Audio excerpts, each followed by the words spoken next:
What happens when two self-appointed neighborhood cops try to humiliate a woman on her friend's driveway, only to find out she's actually a police captain with 20 years on the force? Denise Holloway wasn't in uniform. She wasn't on duty. She wasn't carrying anything that marked her as a cop, just her car keys in one hand and her phone in the other. It was supposed to be a quick Saturday evening visit to a friend's home in Alpharetta, Georgia.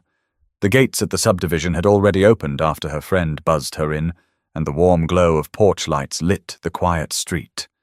Nothing about it felt out of place, until two men in tactical vests stepped out from behind a parked SUV and blocked her path. "Ma'am, this is private property," one of them barked, his voice louder than it needed to be. "We're going to need to see some identification right now." Denise stopped. She glanced at the patches sewn onto their black vests. The words "Community Police" were stitched in bold white lettering, but the uniforms were mismatched. Neither man wore a badge, just oversized flashlights clipped to their belts and a cheap set of handcuffs dangling like props from a Halloween costume. Denise knew law enforcement, real law enforcement. And these men weren't it. The taller one, introducing himself as Ethan McAllister, took a step forward, puffing out his chest. The shorter man, Ryan Cole, stood slightly behind him, gripping a roll of zip ties like he was itching to use them. "You're trespassing," Ethan said. "Residents have had problems with strangers driving in without permission. So you either hand over your ID or we'll have to detain you until real officers arrive." For a split second, Denise thought about pulling her badge from her purse, showing them exactly who they were dealing with. But something stopped her. She wasn't in uniform. She wasn't here as Captain Holloway of the Atlanta Police Department. She was here as Denise, the friend coming over for dinner. And the way these men carried themselves made her uneasy. If she showed her badge too quickly, they might twist the story to make it look like she was impersonating someone she wasn't. So she did what she had done countless times in her career. She stayed calm. "I'm visiting a friend. She lives in that house right there," Denise said, pointing toward the two-story brick home at the end of the cul-de-sac. "She buzzed me in at the gate." "You're mistaken," Ryan scoffed. "Funny, that's what they all say." Neighbors began to take notice. Curtains shifted. A front porch light flicked on across the street. A man stepped outside with his dog, pausing mid-walk to watch the confrontation. Denise could feel the eyes on her, the weight of being singled out in a place she had every right to be. Ethan tilted his head. "Look, you can cooperate, or this can get a lot worse for you. Your choice." His words carried a false authority, the kind Denise had warned rookie officers about for years. She studied his stance, his tone, the way his hand hovered near the cheap cuffs. This wasn't about safety. This was about control. She met his eyes and said firmly, "You're not law enforcement." "You don't have the right to detain me," Ryan snorted. "Oh, we'll see about that." He tugged the zip ties loose, stretching one with a sharp snap that cut through the silence of the street. At that moment, Denise realized this wasn't going to de-escalate on its own. These men weren't bluffing. They truly believed they were the gatekeepers of this neighborhood, and they were willing to humiliate her to prove it. From the corner of her eye, she saw a woman lift her phone and start recording.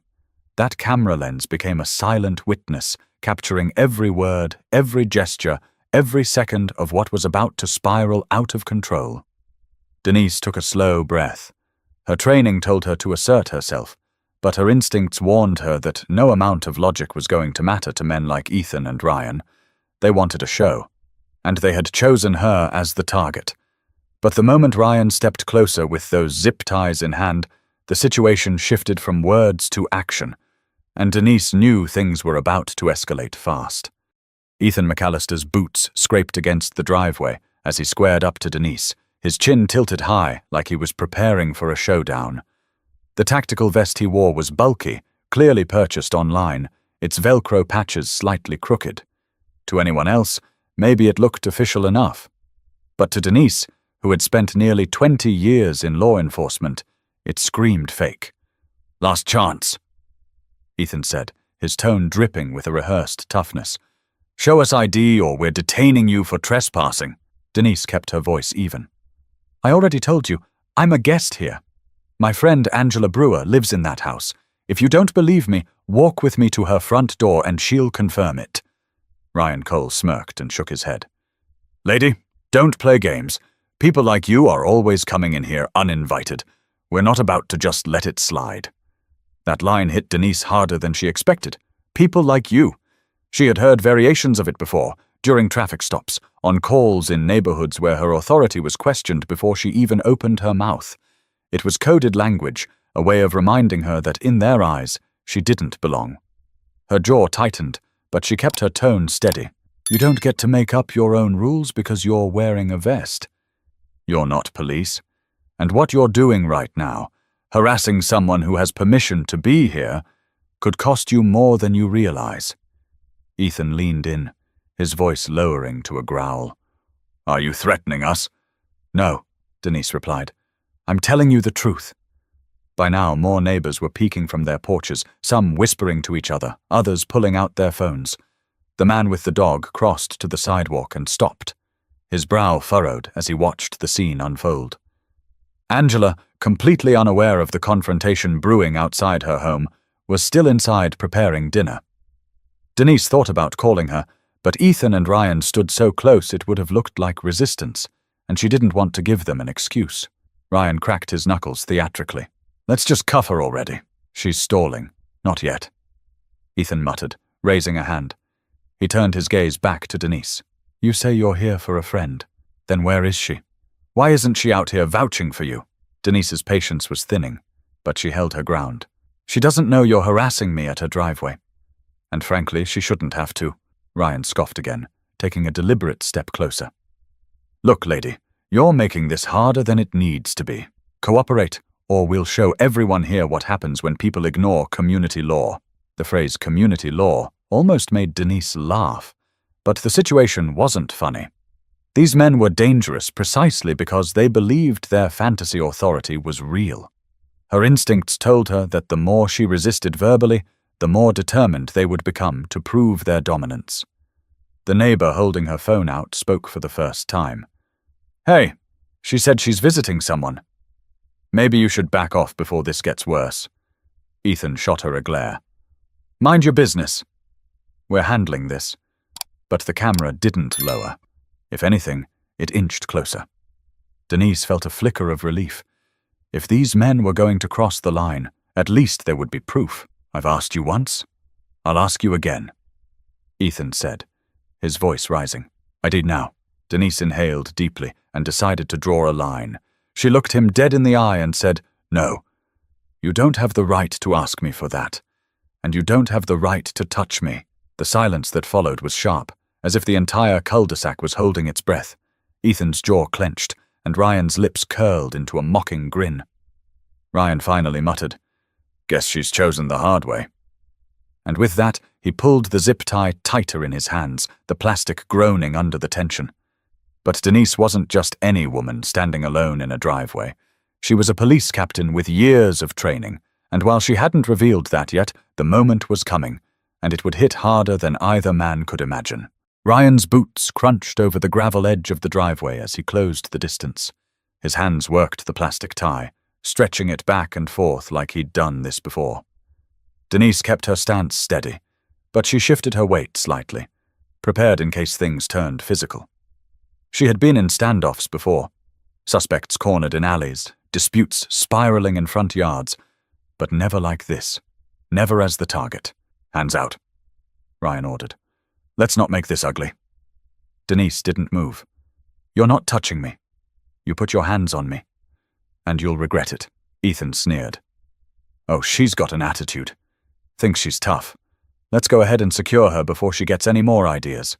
Ryan lunged. Denise sidestepped, her training taking over in a fluid motion. She didn't hit him, didn't want to escalate it into violence, but the way she shifted made him stumble just enough to lose his balance. The neighbors gasped softly, the sound rippling through the quiet street. "You just assaulted me!" Ryan shouted, straightening his vest. His face flushed red, not from pain but from humiliation. "I didn't touch you," Denise shot back. "You tripped over your own feet." Ethan advanced now, pointing a finger inches from her face. "That's it. You're under citizen's arrest. Put your hands out." The words stung with irony. Denise had used the term citizen's arrest in training scenarios with cadets, walking them through the legal requirements. This wasn't it. Ethan and Ryan weren't detaining a shoplifter caught red-handed. They were harassing a woman for standing on the driveway of a friend's home. "Citizen's arrest?" Denise repeated, her tone flat. "You've got no cause." "No crime. Nothing but a vest and a bad attitude," Ryan snarled and reached again. This time he caught her wrist, jerking it forward. The zip tie scraped against her skin as he tried to loop it around. Denise instinctively pulled back, but Ethan grabbed her other arm, pinning it against her side. Neighbors shouted now. The woman recording stepped closer. "Hey, let her go! She hasn't done anything!" Ethan barked at her. "Back up! We've got this handled." The dog walker across the street muttered, "This ain't right," and pulled out his phone, too. Now 2 cameras were rolling. Denise felt the plastic bite into her skin as Ryan secured the first tie. It wasn't locked yet, but the humiliation cut deeper than the sting. She looked around at the gathering faces, the phones lifted like silent judges. Every instinct in her body screamed to reveal her badge, to shut this down instantly. But her pride held her back. She wanted them to show exactly who they were before she exposed exactly who she was. Ryan smirked as he yanked the strap tighter. "Not so tough now, huh?" Denise's voice carried calm authority, even as her wrists burned. "You just crossed a line you can't walk back." Ethan grinned, convinced they had won. "No, lady. You crossed the line the second you thought you could walk into this neighborhood without permission." That sentence silenced the onlookers for a moment. Denise could see it in their eyes. Neighbors realizing this wasn't about safety or rules, it was about control, about exclusion.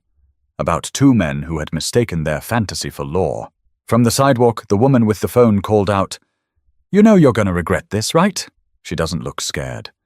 "She looks like she knows something you don't." Ethan shot her another glare, but the seed was planted. Even Ryan paused for a moment, his grip faltering before he pushed forward with the second tie. Denise let them think they were in control, even as her mind sharpened with every detail, every word, every gesture, every face in the crowd. This wasn't just happening to her, it was being documented.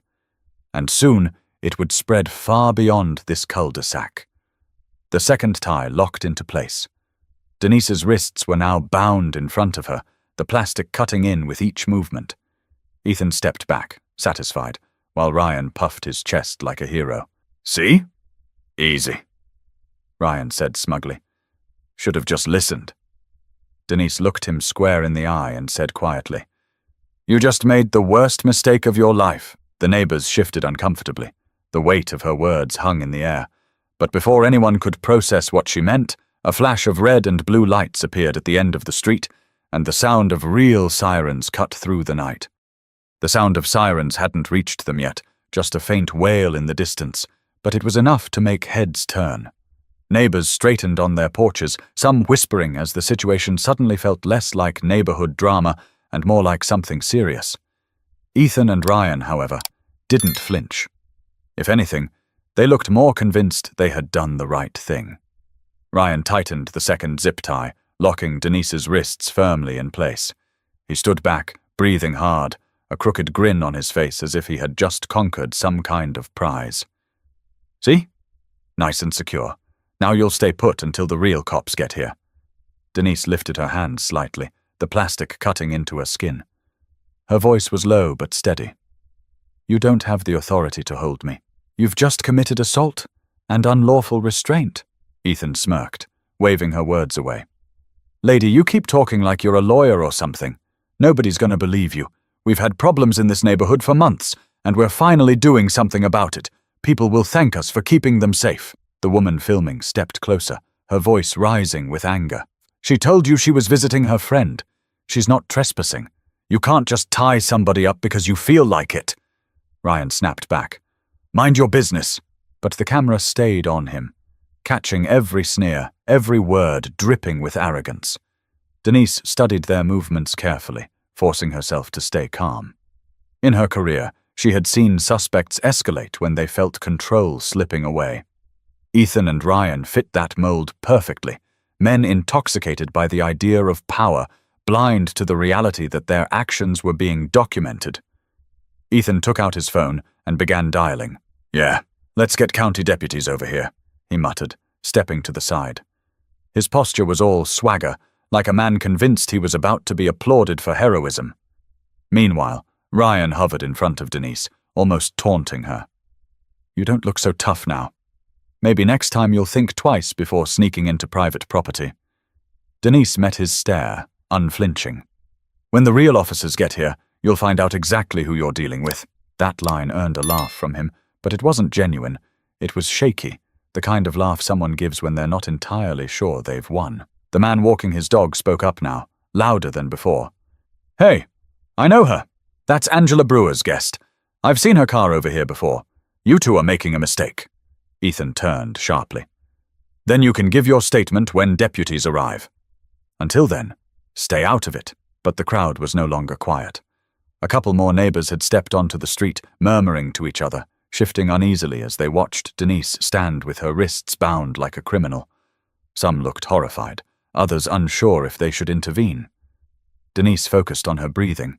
She remembered her training. Control what you can. Don't feed the fire. Every word she spoke, every calm look she gave, was another reminder that she wasn't the one losing control here. They were.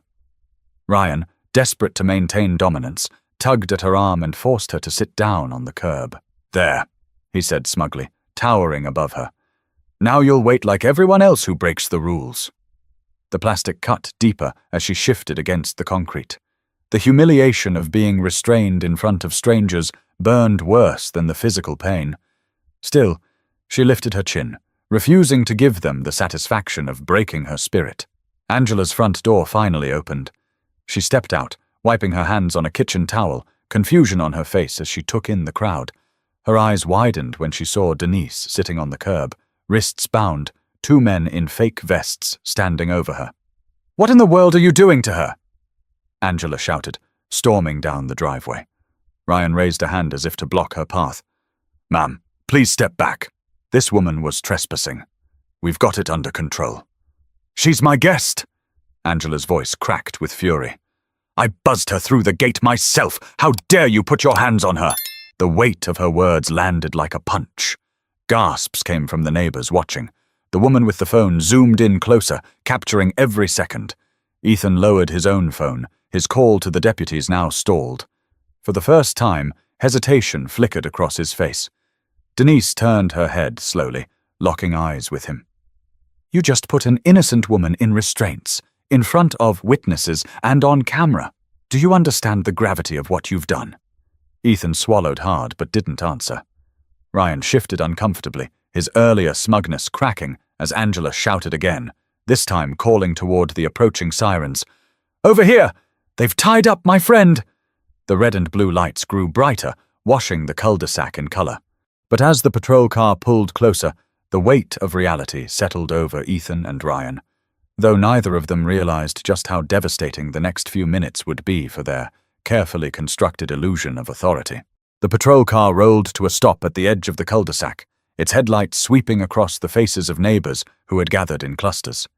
Conversations quieted instantly, leaving only the hiss of the cruiser's engine and the low murmur of the radio inside. Two deputies stepped out, their flashlights cutting through the dark like blades. Ethan straightened his vest and waved them over with authority he didn't have. "Over here, officers! We've got a trespasser detained. She was trying to sneak into the neighborhood. We've secured her until you arrived," Ryan added quickly. "Yeah, she resisted, so we had to put her in restraints. Standard protocol." His words tumbled out too fast, betraying the nervous energy underneath. The deputy's beams landed on Denise, sitting on the curb, wrists bound by plastic zip ties. Her posture was calm, but her eyes locked on them with a steady intensity. One deputy, a tall man named Deputy Mark Rollins, squinted as recognition sparked. He had crossed paths with her before, years back during a joint operation. "Ma'am, are you okay?" Rollins asked, stepping closer. Ethan jumped in, blocking his view. "We've got it handled. She's not supposed to be here." Denise's voice carried across the street, firm but not raised. "Officer, I need you to remove these restraints immediately." Ryan scoffed. See? She's combative. This is exactly what I told you. But Denise's next words stopped him cold. I am Captain Denise Holloway, Atlanta Police Department, badge number 14,782. You have restrained an officer of the law without cause. The crowd erupted in murmurs. The woman recording gasped audibly. Angela pressed a hand to her mouth, her eyes glistening with rage and relief. Rollins froze for half a second, then turned sharply to Ethan and Ryan. You did what? His voice thundered across the cul-de-sac. Ethan stammered. She didn't identify herself. She looked suspicious. We were just... Denise cut him off, her tone slicing through his excuse. You never asked for anything other than ID. You ignored the fact that I was buzzed through by a resident. And then you assaulted me in front of half this neighborhood. Rollins dropped to one knee, cutting through the plastic zip ties with a swift flick of his knife. The sting in Denise's wrists eased as the bonds fell away. He helped her to her feet, his expression carved with disbelief and anger, not at her, but at the spectacle he had just walked into. Ryan's mouth opened, then closed again. His eyes darted around at the cameras still rolling, the neighbors staring, the truth unraveling faster than he could spin another lie. Angela rushed to Denise's side, her voice trembling. Are you okay? I can't believe they did this to you. I'm fine, Denise reassured, though the marks on her wrists told another story. She turned back toward Ethan and Ryan, her presence commanding the space. Do you have any idea what you've done? Do you understand the danger you put yourselves and everyone else in by playing pretend? Ethan's bravado deflated. His shoulders sagged under the weight of realization, but he still muttered weakly. We were just trying to keep the neighborhood safe. Denise stepped closer, her voice low but sharp enough for everyone to hear. Safety isn't about harassing people who don't look like you. It isn't about fake vests and power trips. Safety comes from respect, from trust, from knowing the law and following it. And you too? You don't even understand the basics, Rollins turned to his partner, gesturing sharply. Get their IDs. Now, Ryan's face drained of color. Wait, are we under arrest? You'll be answering a lot of questions. Rollins replied flatly. Don't say another word until we get this sorted. The neighbors weren't whispering anymore.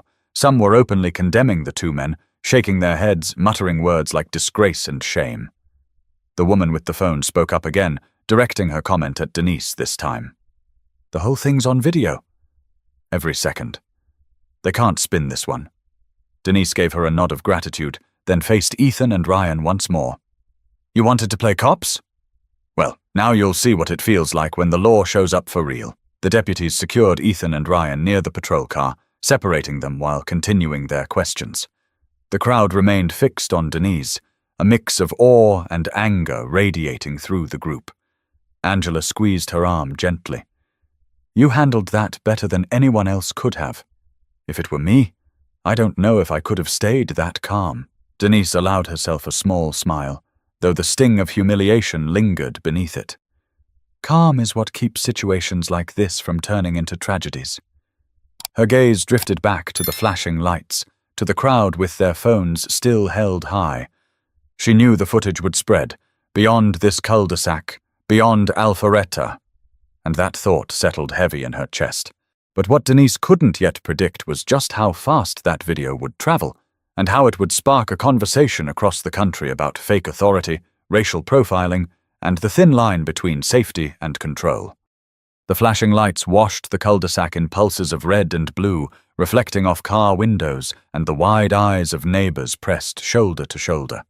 The deputies had Ethan and Ryan standing apart near the cruiser, their swagger gone, replaced by twitchy hands and darting eyes. The phones stayed raised. Nobody wanted to miss a second of what came next. Denise flexed her wrists, red marks glaring under the harsh beams of the headlights. She wasn't angry in the way most people expected. She wasn't shouting or demanding instant retribution. Her calm was sharper than rage, the kind that spoke louder than fists pounding or voices screaming. She knew what it meant to carry authority. And right now, she was showing everyone exactly how real authority looked.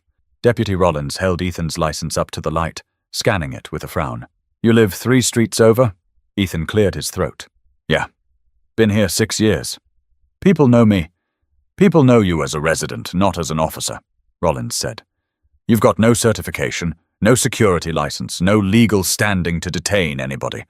So explain to me why you're dressed like this, carrying restraints and pretending to have authority you don't. Ethan stammered, his words slipping into a mess of excuses. We saw a problem. We stepped up. If we don't, who will? This neighborhood's been dealing with what? Rollins cut in sharply. Visitors coming to see their friends? People who look different than you? Because that's what it looks like to everyone standing here. Ryan kicked at the curb with his boot, muttering under his breath. We just wanted to keep things safe. Denise finally spoke, her voice slicing through the air. You call this safe? Binding someone in zip ties because you decided they didn't belong? You don't even know how dangerous that is. You had no idea who I was, no idea what I might have been carrying, no idea how this could have escalated. If I'd been a different kind of person, somebody less trained, someone more fearful, you could have been dead right now. Both of you. Her words hung heavy. Even the neighbors shifted uncomfortably, as if realizing how close the situation had come to turning deadly. Rollins turned to Ryan. Empty your pockets. Now, reluctantly, Ryan pulled out a folding knife and a cheap pair of plastic cuffs. The deputy held them up, shaking his head. You understand how bad this looks? Armed, impersonating authority, restraining someone on their own friend's property. That's unlawful detention at best. At worst, it's kidnapping. The crowd murmured at the word kidnapping. Ryan's face drained of color. He started to protest, but stopped when Rollins raised a hand. Angela stepped forward, her voice breaking with fury. She was walking up to my door. She's my guest, my friend. You embarrassed her in front of everyone, and you humiliated this entire neighborhood. Do you realize the kind of danger you've brought here? Ethan tried one last desperate move, gesturing toward Denise. Look, she could have said she was a cop sooner. None of this had to happen. Denise's jaw tightened. She stepped closer, her eyes burning into his. You don't get to put this on me. It was never about who I am. You decided I didn't belong before you even spoke to me. Badge or no badge, you would have done the same thing. And the only reason I didn't tell you sooner is because I wanted everyone to see you for who you really are, the woman with the phone called out. And we did. It's all right here. She waved her screen in the air, recording still running. Rollins finally spoke, voice firm. You two are coming with us. We'll let the county figure out the charges, but I'll tell you now, it's not going to be light. As the deputies moved to secure Ethan and Ryan in the back of the cruiser, Denise exhaled slowly. She wasn't relieved, not yet. The burn in her wrists and the memory of sitting on that curb while two men paraded her humiliation would take longer to fade. But watching the patrol car doors slam shut brought at least one truth to the surface. The performance was over. The masks had slipped. Angela stepped beside her, wrapping an arm around her shoulders. You okay? Denise nodded faintly. Physically, yeah. But this isn't just about tonight. This is about what people think they can get away with when they dress their prejudice up as protection. Angela's eyes welled. They picked the wrong woman this time. Denise glanced at the cameras still recording, the neighbors whispering, the car pulling away with Ethan and Ryan inside. Her voice was steady, almost prophetic. This doesn't end here. That video is going to leave this street, and when it does, people will have to face what happens when false authority collides with real accountability. But Denise underestimated just how fast the footage would spread, and by the time she closed her eyes that night, her humiliation, her strength, and the men's downfall were already circling the globe. The patrol car rolled away with Ethan and Ryan in the back, its taillights shrinking until they disappeared around the bend. But the street didn't return to normal. Neighbors stayed outside, gathered in clusters, voices low and buzzing with disbelief. Some shook their heads in embarrassment, others whispered angrily, a few avoided Denise's eyes altogether. The air carried that heavy silence that comes after something ugly is dragged into the light. Angela pulled Denise gently toward the porch. Come inside. Let's get you cleaned up. You don't have to stand here like this. Denise shook her head. No, I want them to see me standing here, not hiding. They need to understand what just happened. Her words reached more than Angela. They reached the neighbors leaning on fences, holding coffee mugs, still clutching their phones. Slowly, they drifted closer, curiosity and guilt pulling them in. The dog walker spoke first, shifting his leash from one hand to the other. Captain Holloway, I didn't know you were law enforcement. I just knew what they were doing looked wrong. Denise gave him a steady look. You didn't have to know I was law enforcement. You just had to see I was a person being treated like a criminal for no reason. His shoulders slumped as he nodded. From the other side of the lawn, a woman in a grey cardigan spoke softly. We should have said something sooner. We watched it happen. We waited until it got bad before anyone stepped in. Denise didn't let her off the hook, but she wasn't cruel either. That's how things spiral. Silence is its own kind of permission. If people had spoken earlier, maybe those men wouldn't have gone as far as they did. A young man raised his phone, hesitant. I got footage too. Whole thing. Do you want me to send it to you? Keep it, Denise said. Send it to the deputies if they ask. The truth doesn't belong to me alone. It belongs to everyone who saw it happen. Angela's voice was sharp with anger. I can't believe this is what my neighborhood's come to. Fake cops harassing people at my doorstep. I'm ashamed. That cracked something in the group. A middle-aged man muttered, We should have known better. Those two have been parading around here for months with their vests, acting like they run the place. Another chimed in. Some of us told them it was a bad idea, but nobody pushed it. Easier to just ignore it. Denise crossed her arms, the red marks on her wrists visible under the porch light. And that's the problem. When people don't challenge behavior like that, it grows. It becomes normal until one night, someone ends up zip-tied on the curb for walking to a friend's house. The crowd shifted uncomfortably. A woman whispered, She's right, but didn't say more. Angela stepped forward, her voice carrying the weight of her anger. Let me be clear to all of you. If Denise hadn't kept calm, if she'd panicked, if she hadn't been who she is, this could have ended much worse. You'd be explaining to reporters why two wannabe cops dragged a woman off in plastic cuffs while you stood by and watched. The neighbors lowered their eyes, some biting their lips, others staring at the ground. Denise softened, though her voice still carried steel. I'm not saying this to shame you. I'm saying it because the next time you see something wrong, you'll remember this night.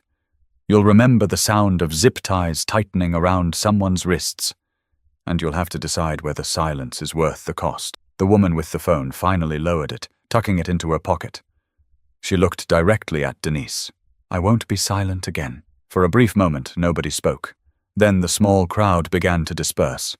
Quietly, thoughtfully, back toward their porches, their living rooms, their unfinished dinners. Angela finally touched Denise's arm again. You've done enough out here. Come inside. Please, Denise hesitated, glancing once more at the empty street, the houses glowing under porch lights. She could still feel the plastic bite on her skin, still hear Ryan's mocking voice telling her she didn't belong. That stain would linger long after tonight. But she also saw the looks in her neighbors' eyes, the shift from passive bystanders to uneasy witnesses. All right, she said softly. Let's go inside. As Angela closed the front door behind them, the hum of voices outside faded. But Denise knew this was only the beginning. Tonight hadn't just changed her. It had cracked something open in the neighborhood itself. But when morning came, it wouldn't just be a cul-de-sac in Alpharetta talking about what happened. It would be millions of people across the country watching the video and demanding answers. By sunrise, the quiet cul-de-sac in Alpharetta had become the center of a storm. What started as one neighbor's shaky phone video was now circulating across Facebook, Twitter, and TikTok. The clip had everything. Two men in tactical vests barking orders, a woman calmly insisting on her rights, the snap of zip ties, and finally, the stunning reveal that she was an off-duty police captain. The video spread with captions like, "Fake HOA cops caught on camera," and "They messed with the wrong woman." Comment sections exploded overnight. Some praised Denise's composure, others seethed at Ethan and Ryan's arrogance, and many pointed to the larger issue: ordinary people assuming the right to police who belonged in their neighborhoods. Angela woke up to dozens of missed calls. Local news stations left voicemails asking for interviews. Friends sent links with messages like, "Is this your street?" She rushed downstairs, where Denise was already seated at the kitchen table, sipping coffee with her phone buzzing non-stop. Angela dropped into the chair opposite her. "It's everywhere, Denise. The video. It's all over the internet." "CNN's already running it," Denise sighed, rubbing the red grooves on her wrists. "I knew it would spread, but not this fast." Her phone rang again, this time a reporter from WSB-TV Atlanta. Denise let it go to voicemail. Another call buzzed in seconds later, then another. Angela leaned forward, eyes wide. "You have to say something. People are demanding to hear from you." "I will," Denise said, her tone steady but measured. "But not yet. Right now, people need to see the truth for themselves, not my commentary on it." Meanwhile, online, debates raged. Hashtags like #FakeCops and #HOA Justice trended regionally. A clip of Ryan snapping the zip tie was replayed thousands of times, often slowed down with captions mocking his false bravado. Another edit froze on the moment Denise calmly announced her rank and badge number, the text overlaid reading, "When real power speaks, fake power crumbles." But not all the comments were supportive. Some users defended Ethan and Ryan, claiming they had been protecting the neighborhood and accusing Denise of playing the victim. Others twisted the story into political arguments about policing, race, and community watch programs. The internet had seized the footage and was pulling it in every direction at once. At the same time, Denise's phone buzzed with messages from fellow officers across the state. Some congratulated her on how she handled the situation. Others admitted they were embarrassed on her behalf. One message from a lieutenant she respected simply read, "You showed restraint most of us couldn't have." Angela opened her laptop and scrolled through an article. They've already dug into Ethan and Ryan. People online found their Facebook pages, old photos of them posing with rifles, bragging about being the protectors of their subdivision. "It looks bad." Denise set her coffee down with a quiet thud. "It is bad.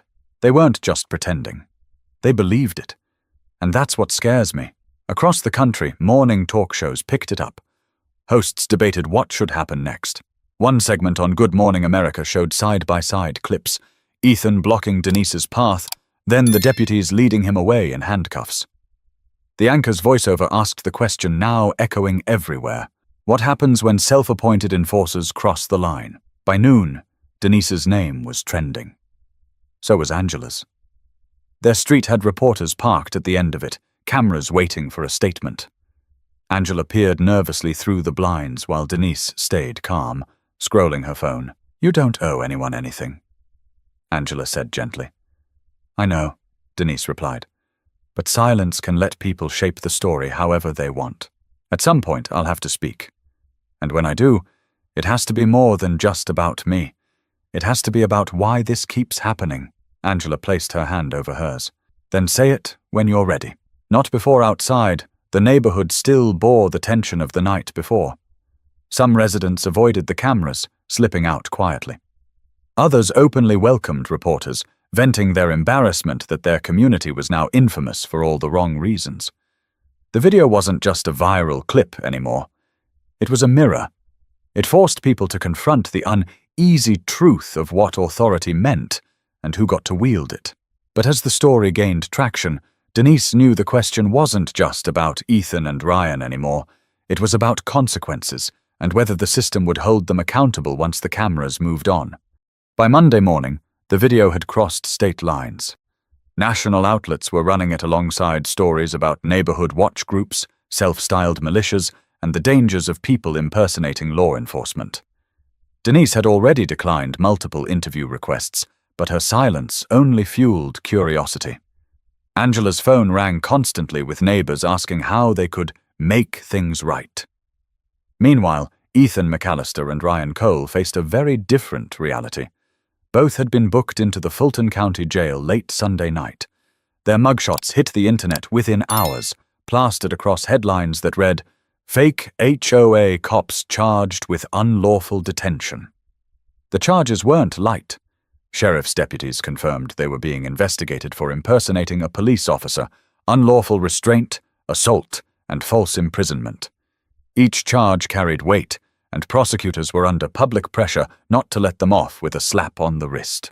Denise sat at Angela's dining table, scrolling through updates on her phone while Angela stirred a pot of soup. The weight of everything pressed in. Her bruised wrists, the endless phone calls, the knowledge that her private humiliation had become a public spectacle. Angela set a bowl in front of her. "You're barely eating." "You need to keep your strength up." Denise offered a tired smile. "I'm fine. Just tired of seeing my face everywhere. People need to hear from you," Angela urged gently. "Not as a police captain." "As yourself," Denise thought for a moment, then shook her head. "Not yet. Let the system work first. If I speak too soon, it'll become about me, not about what those men did, or what so many others like them think they can do." That same day, a press conference was held outside the county courthouse. Reporters shouted questions as District Attorney Lisa Granger stepped to the podium. Cameras clicked furiously as she read her statement. "This office will not tolerate individuals impersonating law enforcement, restraining citizens without cause, or weaponizing fear under the guise of community safety. What happened in Alpharetta is unacceptable, and we will pursue this case with the seriousness it deserves." The clip made the evening news. Commentators praised the DA's strong stance, though skeptics on social media warned the charges might still be watered down once the spotlight faded. For Ethan and Ryan, the fallout extended beyond courtrooms. Both lost their jobs within 48 hours, Ethan from a logistics company in Roswell, Ryan from a construction firm in Sandy Springs. Their families faced harassment online. Their social media accounts were locked or deleted. What had once been their stage, the neighborhood they protected, was now hostile territory. Neighbors who once tolerated their antics refused to look them in the eye when passing in grocery store aisles.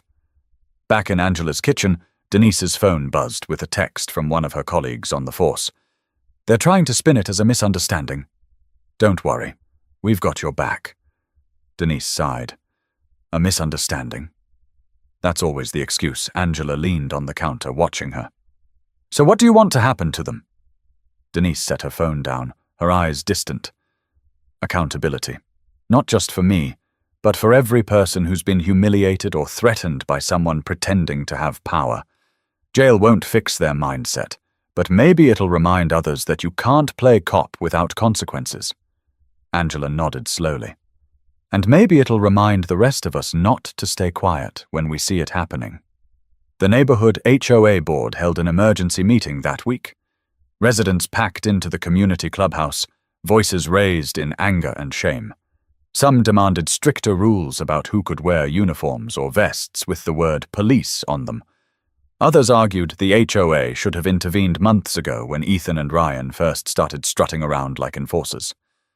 The meeting stretched past midnight, tempers flaring, but one consensus was clear. The community's reputation had been tainted, and they wanted no part of being remembered for this. Denise didn't attend. She didn't need to. Her presence loomed over every conversation, every vote, every neighbor grappling with their role in allowing two men to claim power unchecked. Outside the legal system, the video kept climbing in viewership. Civil rights groups shared it as an example of racial profiling disguised as community safety. Advocacy organizations used it in online campaigns, raising awareness about wannabe enforcers and the dangers they posed. For Denise, though, the consequences weren't just external.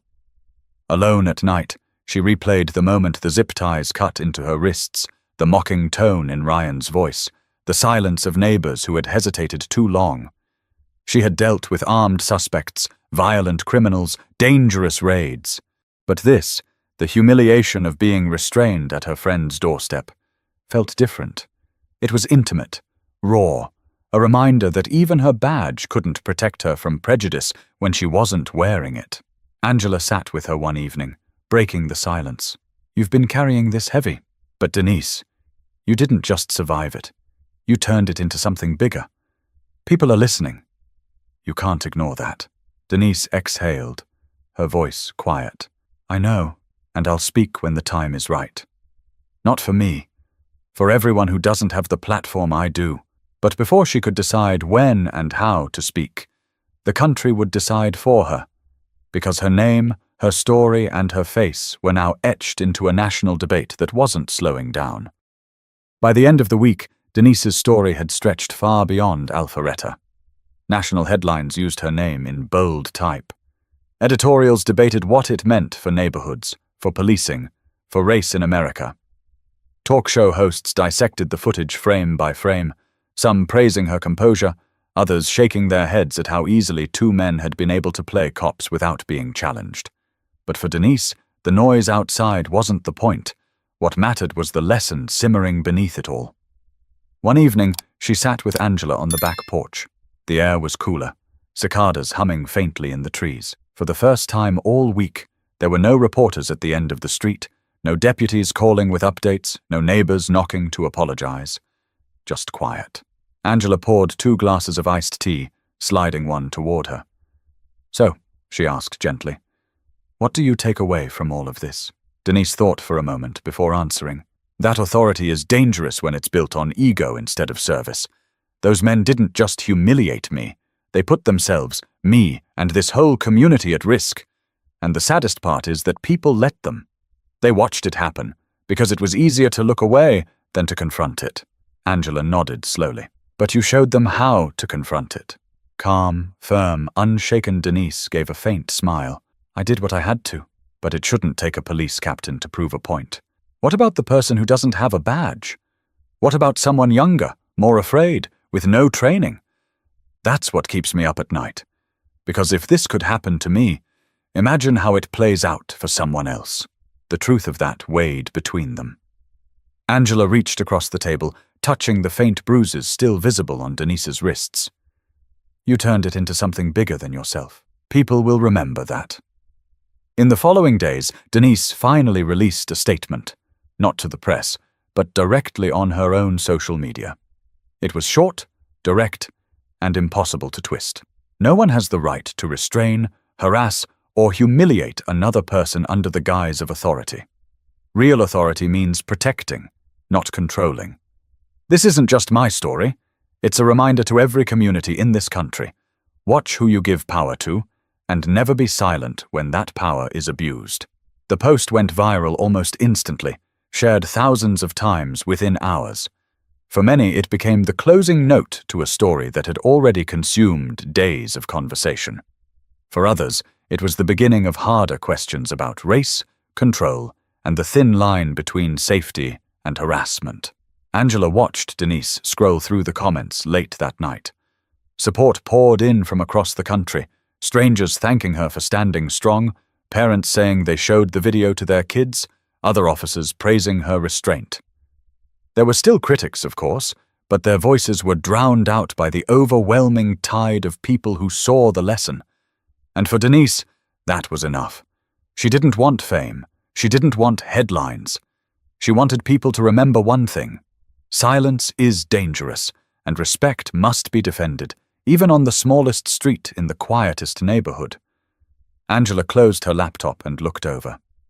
"Do you think it'll actually change anything?" Denise's eyes softened. "Change doesn't happen overnight, but it happens one moment at a time. And this, what we lived through, it'll be one of those moments people point back to. A reminder of what happens when fake power collides with real accountability." The cicadas grew louder as the night settled in. Denise leaned back, tired but resolute. She knew her life wouldn't go back to what it was before that Saturday evening. But she also knew she had turned a humiliating encounter into something far bigger. A warning, a lesson, a call to pay attention.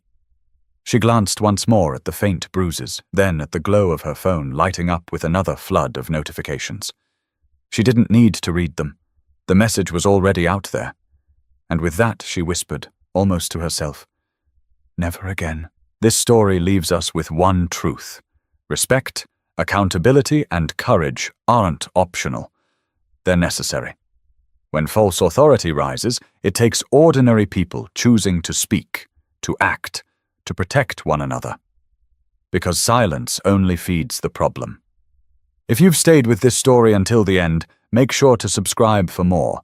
And remember, your voice, no matter how small it feels, might be the one that makes all the difference.